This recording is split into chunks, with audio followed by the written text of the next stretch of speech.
From Matthew chapter 26. On the first day of the Feast of Thin Bread, Jesus' disciples came to him and asked, "Where do you want us to prepare the Passover meal?"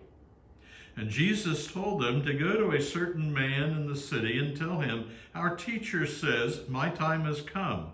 I want to eat the Passover meal with my disciples in your home."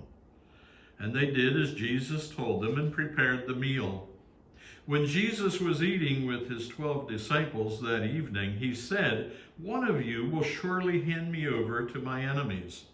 The disciples were very sad, and each one said to Jesus, "Surely, Lord, you don't mean me." And he answered, "One of you men who has eaten with me from this dish will betray me. The Son of Man will die, as the scriptures say, but it's going to be terrible for the one who betrays me. That man would be better off if he had never been born." And Judas said, "Teacher, surely you don't mean me." "That's what you say," Jesus replied. But later, Judas did betray him.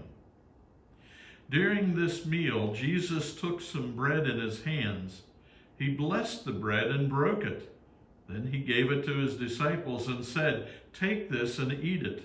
This is my body." Jesus picked up a cup of wine and gave thanks to God. He gave it to the disciples and said, "Take this and drink it. This is my blood, and with it God makes his agreement with you. It will be poured out so that many people will have their sins forgiven.